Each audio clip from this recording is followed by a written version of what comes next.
Hi, this is Stephen Link with Cornerstone Advisors Asset Management in Bethlehem, Pennsylvania. It's a pleasure to be with you again today. My role with Cornerstone is Director of Philanthropic Services, and I've spent 30 years working with higher education and other nonprofit organizations in helping people think intentionally about their giving to nonprofits. I'd like to start by offering a disclaimer. I am not an estate attorney, an accountant, or a financial management professional. I'm really here to share the experiences that I've learned in working with individuals who are trying to put their plans together for the future for those they care about and the organizations important to them. Today's topic is going to be that there are many ways of giving. Some are simply more powerful than others. And as in our previous sessions, this will focus on some questions. Timing. When will your support have the maximum impact? Does it make sense to give your support during your lifetime or in part during your lifetime because taking care or working on a specific cause or a project will be less expensive to accomplish now versus down the road? What form of giving is best? Is unrestricted giving helpful to the organization where you can have maximum flexibility if this is a future bequest to meet whatever the then needs are of the community or the organization that the organization is serving? Or restricted gifts? Is your intent to have a living legacy that will continue to provide a source of revenue, a source of resources to help the organization meet whatever the evolving needs are of the people or projects that are being served by the organization? These are all very personal decisions, and there isn't a right answer for every person. So I encourage you as we walk through this to think about your own perspective on this. And when you sit down with your professional advisor, your estate attorney, or potentially your CPA, that you have already thought about this since they are typically billing you on an hourly basis. So that you can give them rapid information that they can then build into your legal documents and give you feedback on what the potential tax implications would be of any of these. So I start from a place of what would give you joy, satisfaction, confidence in your planning in terms of the timing of when you do things. It may be that you give some now so that you can see how either individuals or organizations will use the funds that you are giving them. It's not possible for everybody to do that. It's entirely possible that you need all of the resources you have right now for your own security and that of immediate loved ones, such as a spouse or partner.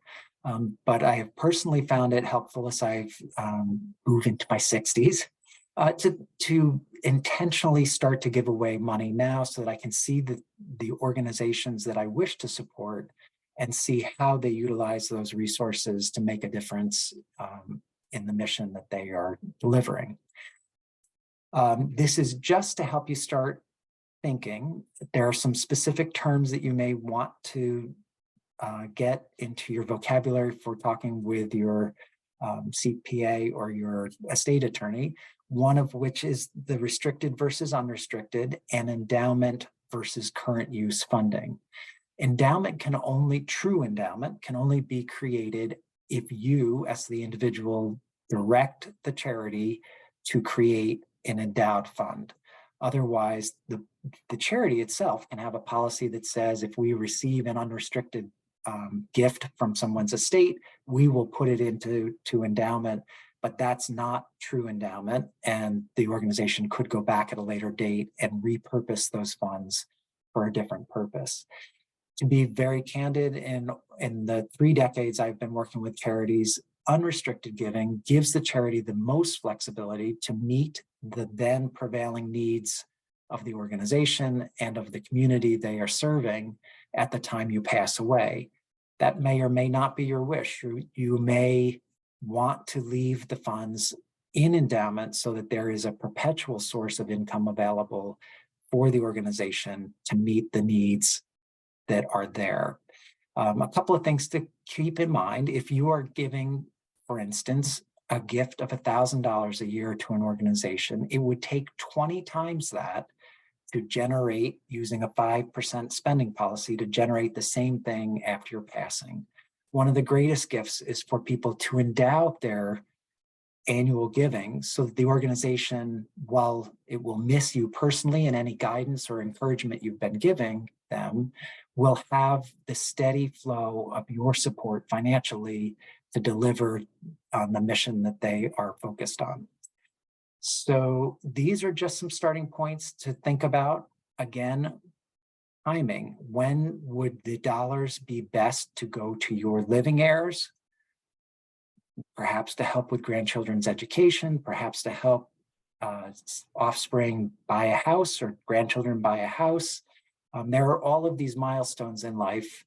And in my observation, I am the last of 6 children. I know that some of my older siblings would have loved to have had some of the help that I received later because my parents were through the concern of getting everybody educated. And those assets can make a big difference in someone's life and reaching a milestone.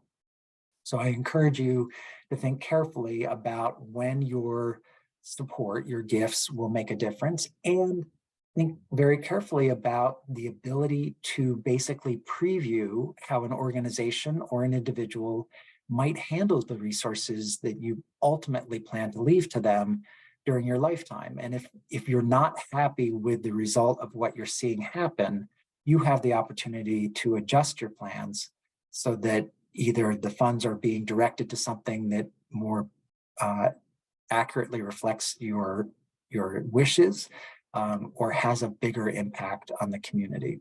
I hope this is helpful, and we will be back with additional segments on different topics related to your planning and your philanthropy. Thank you for joining us today.